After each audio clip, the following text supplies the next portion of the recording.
So the Pawtucket Mayor kind of swung for the fence today. The Dan Yorke State of Mind program is brought to you in part by Lookout Rhode Island and Taco Comfort Solutions. Yeah, it was really interesting that the mayor of Pawtucket, Don Grebien, who I've said is he gets the MVP award in terms of the mezzanine level of government here in the state of Rhode Island, trying to do everything he can to advance his city's financial and economic cause. And the baseball stadium is right in the middle of that mix, and it is just uncanny the kind of lethargy that the General Assembly has shown, specifically on the House side, and the kind of bewildered response to all of this that Speaker Nick Mattiello has had. I don't know how anybody who really wants to see Pawtucket thrive keeps their sanity. Good to have you in. Thank you very much for tuning in to my State of Mind. So here was a headline from the midday. It was about a 1 o'clock press conference or noontime press conference at Pawtucket City Hall.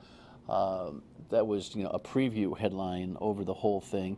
Let me remind you what Gina Raimondo has said most recently in the last couple of days about the PawSox, the stadium, the General Assembly, all that. The number one thing is protect the taxpayers. We're not buying them a stadium. We are not buying those owners a stadium. I understand it's difficult politics. I do. But you have to put the interest of the people ahead of your own politics and do the right thing. If we let them go, 10 years from now, we'll regret it. If we do it now, you'll revitalize Pawtucket, you'll put people to work, and we'll keep the PawSox where they belong. The challenge is that she even in 20-second soundbites, she tends to send two different messages, which I think is part of the difficulty of this whole thing. Welcome, Merry Christmas. Good to see you. Merry Christmas to you, Dan. Thanks for having me. So you laid the lumber today. You came out with a new idea, and I just want to get right to it. Can we put up some full screens here? This was definitely provocative. Can we have some of those financial? So here's what the current schematic is, and this is estimated. This is what the Slater Mill legislation that is now, in its, I don't know how many months worth of drafting looks. The PawSox contribution to this new stadium is $45 million, with $12 million in cash down and carrying $33 million of debt. The state's contribution is $23 million, and Pawtucket's contribution is $15 million. All right, leave that there. We'll call for the second one in a second. That is what we know to be the current structure of the proposed legislation, right, Mayor? Correct. That the General Assembly or the Senate had done a little more in depth, but they have not changed that. That's the way the deal is structured. Right. And we have had some new amendments that the Senate has brought to what has been the working legislative agreement. Correct.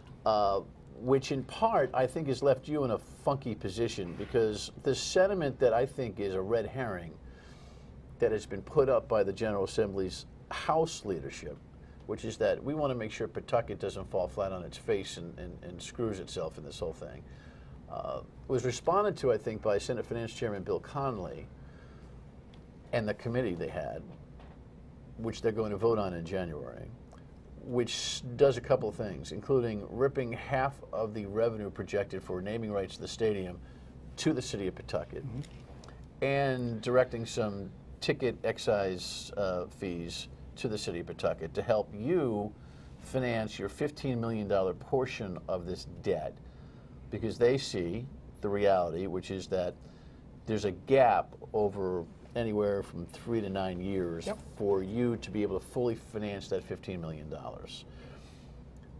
What was your reaction to more money coming your way?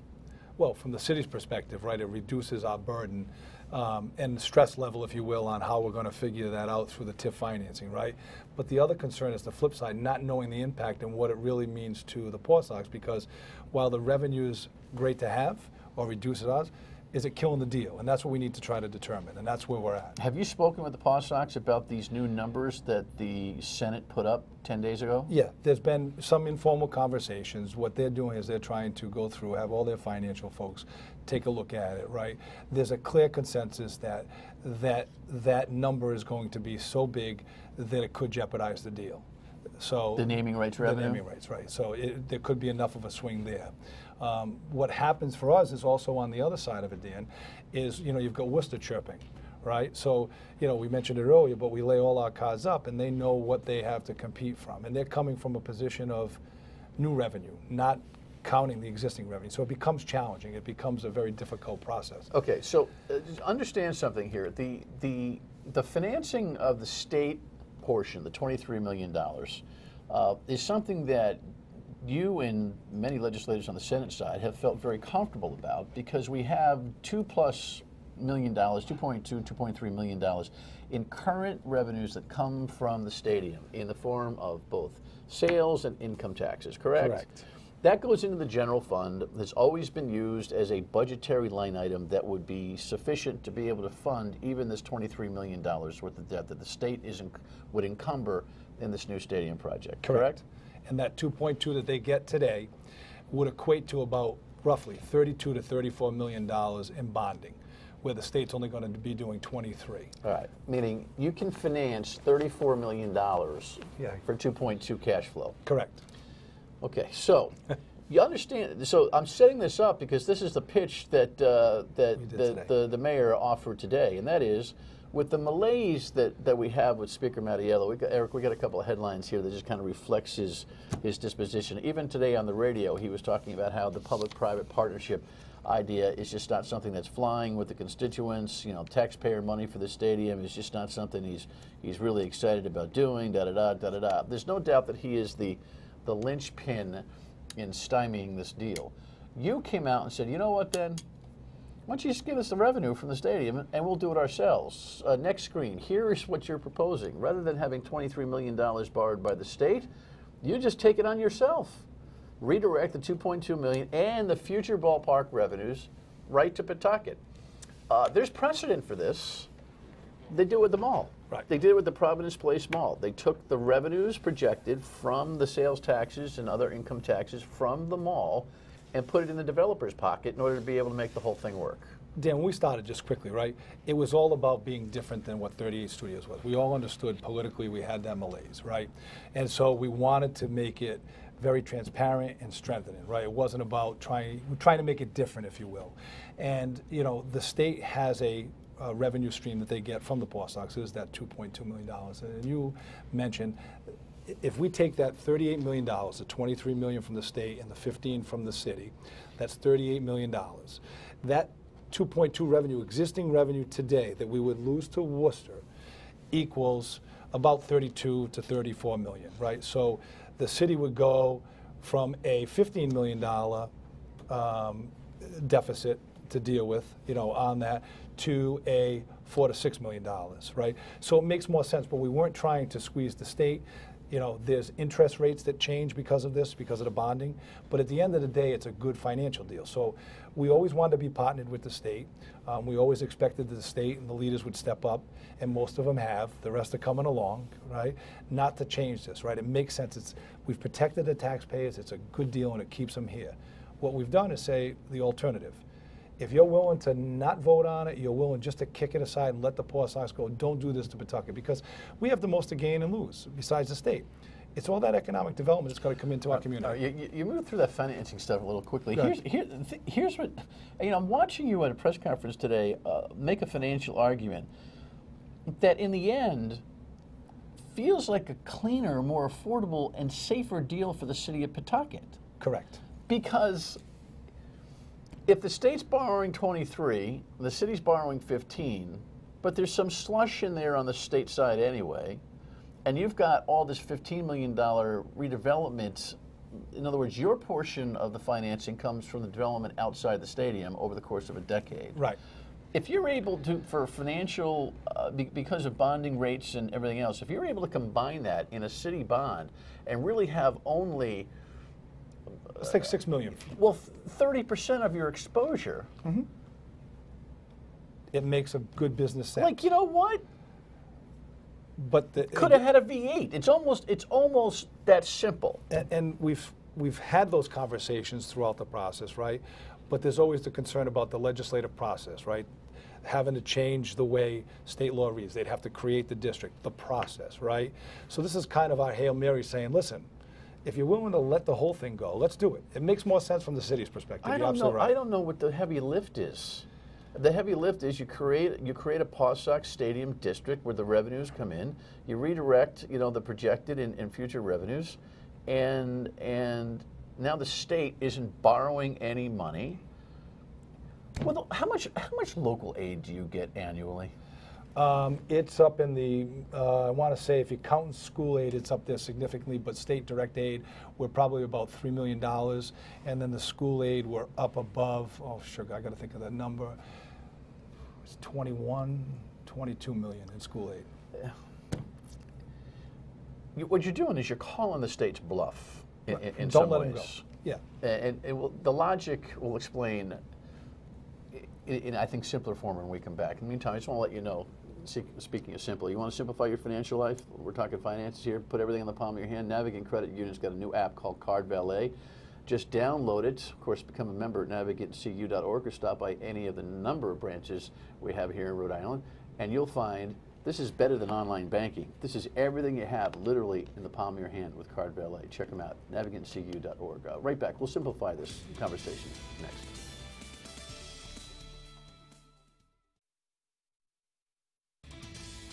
What they're waiting for, I think they should take action before it's too late. That's the governor talking about the General Assembly on the PawSox deal. Let me just see if I make this clear. If the PawSox leave and go to Worcester, and I'm sure we've got headlines out the wazoo reflecting on the latest conversation with Larry Lucchino, the principal of the PawSox, who was up in Worcester last week. There's no doubt that with the Massachusetts Governor Baker's new disposition, the city of Worcester's aggressive position, that we're in a real tussle now with the city of Worcester for the PawSox. No doubt, and that's what this has been about. If they left, Yep. if they went up Route 146, there's a couple plus $1 million in revenues that are generated at McCoy right now that will go away. Mm-hmm. Absolutely. People will say, well, it could be replaced by whatever. It doesn't matter. There's specifically designated, proven annual revenues that come in. You're saying, well, rather than just folding up because you don't have the political courage to do this, just assign that money to the city, and the city will take on the debt. That is correct. It's as simple as that. Yes, and what the most important piece of it for the Pawtucket is the catalyst for the development that's going to happen around that, right? Around the stadium. It hasn't happened around the existing stadium because of the limitations, and that's what's always explored. So this is what it's about. It's that new revenue. It would be a new revenue stream for us. We get all the state revenue, but also the development. Right. Actually, your new idea today is better for the city. Correct. It doesn't, your $15 million portion of the current proposal is a longer term debt risk, if you will. If you're able to actually consolidate 50 to 60% of that money into a already financeable piece of indebtedness, you just advanced your position. Why didn't you guys go to Commerce and the State of the Bee and say, you know what, you guys are all gagged up. Why don't you just send us the revenue from the project and we'll do it ourselves and we don't have to worry about the state bonding money and all this stuff? So a couple things. One, we did have those discussions that we wanted to keep the model and the state wanted to keep the model the way it was. So we respected that. The second piece is because it's always been that way. Part of it, right? And then the revenue that the state would lose. Because what everybody forgets, the revenue. There's some slush in there for the state. Right, absolutely. There's growth that's going to happen, right? So when you look at the projections, they could end up better than $3 million a year, right? So they're $23 million at $2.2 million, right? Collecting, they're about what, $1 million ahead. I'm using rough numbers, Dan, right? $1 million ahead on the debt service. The state taxpayers. Correct, on the debt service. Then they get a new $1 million to $1.5 million. So it's a 2.5 going over here into the general fund. You're calling their bluff. Because we have to. You're calling their bluff. You're worried now that this thing is going to go south very quickly, or north, as the case may be, right? Right, and we are very concerned about that and the potential of the opportunity. You're still asking for legislative action. You'd have to create a financial district in legislative context, meaning that all the revenues that generate from the ballpark activity, income and sales taxes, go into a ballpark district or a district fund. Correct. But guys like Nick Mattiello, who don't want to incur debt for the state, at least have half of their worry politically resolved. Politically, yes. Financially, But if they come back and say, oh, I don't know, Don, you know what? That deal kind of cheats the state. Well, then put up and do the legislation and be done with it. right, exactly what we're saying, right? Because we know that we can do our portion. There's no doubt about it, or we wouldn't agree to that. And that's, you know, understanding. We know that we can do this. There's a financial benefit to the city of Pawtucket from the development. So do one way or another. Just don't let them go. We've given you 2 options now, and we're saying if you're willing to let them go, do B. We'd prefer, you know, A, if it gets it done, but let's get it done because it's becoming tighter and tighter, and the urgency is increasing. What's your read on what the urgency is, timeline-wise? I'm concerned. You know, I've been saying this because the longer we're out there, I don't know, they haven't released anything, but there are more and more meetings as we're all reading about. I'm doing, you know, I don't have any inside intel other than, you know, from the leagues. They're not talking about it. You've got a pretty intimate relationship with the PawSox, but it must be very strange because they're not telling you exactly what their progress is in Worcester. Right, and they shouldn't. I mean, that's part of it, right? It's just we built the relationship through everything we've been through, right? They're committed. They understand. This is something that, you know, we talk about all the time is there's economic viability, right? That's why they were smart enough. It wasn't, would like to say I'm the smartest guy in the room. I'm not, right? But these guys, they talk about this ballpark at Slater Mill because we understand that value and what it means to the community. All right, I want to talk to you about the Memorial Hospital in a second, but yep. the other thing that you've got going on, which has got to keep you up at night, is Hasbro. Yep. Hasbro is talking about coming, you know, fully into the city of Providence. Last week we saw this rendering for the Superman building, which has been kind of persona non grata by the developers based on this online story. But am I like whistling Dixie here to think that one of the things that you'd like to be able to say to Hasbro is, hey, by the way, we've got a brand new ballpark here. Do the naming rights, make it Hasbro Stadium, and let's build Hasbro a whole complex in the city of Pawtucket. That would be great. And we are having conversations with Hasbro, right, to understand what their real needs are and what they're, you know, I mean, can you see their logo coming down 95 on a stadium? I mean, it seems to me to be a no-brainer. If we could, we're trying to understand what their model is and respect them. Every conversation that we've had with them, and we're meeting with them, and I don't want to talk out of school because I've built that relationship with them and that trust. They have certain needs that we're going to try to meet, you know, and they're committed to working with us. You need to get this stadium deal done Absolutely. so you can do everything else you want to do in that city. It's important, absolutely. You feel like you're being held hostage in a way? Yeah, the last couple of years, yes, right? And it becomes sometimes the lack of leadership. We've been fighting for our community, and then the politics takes over. But this is right for a community. This is right for the state of Rhode Island, right? I mean, I get that Providence is the capital city, and I have a great relationship with Mayor Alorza, but, you know, we start choking every city, you know, the state does. They need to look at it. The Blackstone Valley is like, you know, the mayor of Cumberland, the mayor of Central Falls, the mayor of North Providence. We're 1/4 of the state. We're important, right? They understand it, and we're building these relationships together to value because we're taking it on as one city. So yeah, there are times that it's very stressful. Right. It's the hospital deal has been too. We'll talk about that Absolutely. when we come back. Stay with us.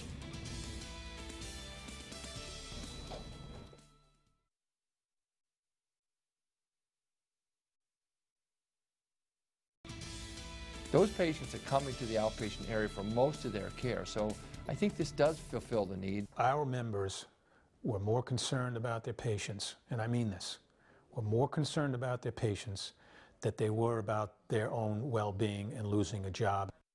The voices surrounding this bit of good news from bad news with Memorial Hospital. So let's take it's horrible news, right, when the hospital's closing. Right. And we've been trying to work collaboratively, you know, DOH, which is the regulatory board, which is separate, working with the governor's office, working with the CNE and the union, trying to bring the docs, trying to bring everybody together. They went from having no services to, you know, we need to do some services. They've been really trying to figure out what their model is and how they survive. And so they've looked at it from a business model. Having said that, I haven't looked at it all. We have some concerns, the city has, from protecting the residents. We had put in 11 conditions we've asked DOH.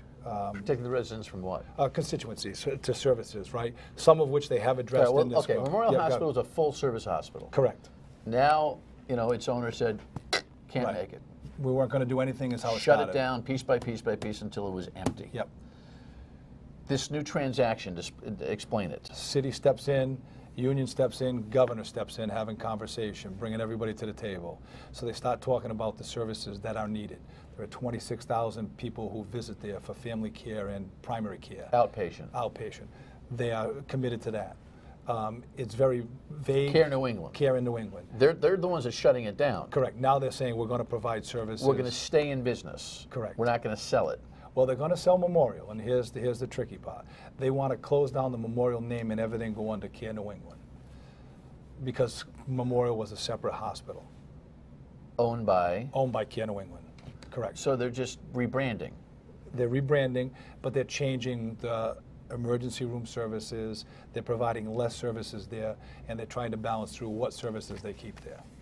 Are they trying to, do you get a sense that this is a great business model for them, or are they trying to save face with the community? I think, you know, I've been in a lot of meetings with Jim Finale and Chris Colaci. I think it's a little bit of both. I think they really want to continue to provide the care that they can. Is this part of a slow death, or is this something that will be sustainable? That's what we don't know. You know, they released this out, and we have some concerns over time frame. There's no commitment to how long. From a business model, I get, you know, it depends on the patients, and that's theirs. But I really think we need to have commitments before the reverse CON goes in. There's the what happens with the hospital after, the portions of the property. There's a whole attorney general process. And the other thing that I've really asked for and pushing for is to bring in a consultant to take a look at what are the true needs, not just what they're telling us. And I think that's what DOH is really trying to regulate right now, to understand if this matches those true needs. I got to tell you something. There are some mayors who are actually able to kind of walk through it, you know, from year to year, depending on the cycle. Between the PawSox, what Hasbro's doing, and the hospital, you're either going to have the best 2018 you've ever seen in your life or the worst. It seems like it's all hanging in the balance right now. You know, again, I came in tough times. I inherited a lot of we had a potential estate takeover. I inherited a lot of these issues. We're going to get through them. You know, I'm Polish, I tell everybody, so I'm going to persevere. And in the best interest of the city, and you know, the community is there supportive of these things. We're going through a change, though, we are. Yeah, you must go to bed at night thinking, this could be the worst cleanup, finger in the dike job any mayor would ever have, or the most glorious reinvestment, future explosion that a community could have. I mean, you're right there on the fringe. Absolutely, and that's why we need the General Assembly with the PawSox, you know, working together collaboratively. We need DOH's support to balance through it. I just don't know what the rest of the state has empathy for you. I mean, in a place that's 50 miles long and 35 miles wide, the provinciality is just unbelievable, isn't it? Yeah. There are some support. I mean, you know, the mayors on a local level, we all get it. That's where the rubber hits the road, so we'll all be banding. Right. But when you get to the State House, it's totally different. All right. Well, did you have a Christmas tree burned down too, or no. Everything healthy Christmas tree? My wife keeps me in line, so we're good. She keeps the family even at going. City Hall, is it? Are you watering one? Do you have one there? Yep. Yes. Okay, just keep the water on it. So you don't need any more aggravation with that. Merry Christmas, man. Merry Christmas. I hope you have a happy New Year. You too. Final word, and we come back.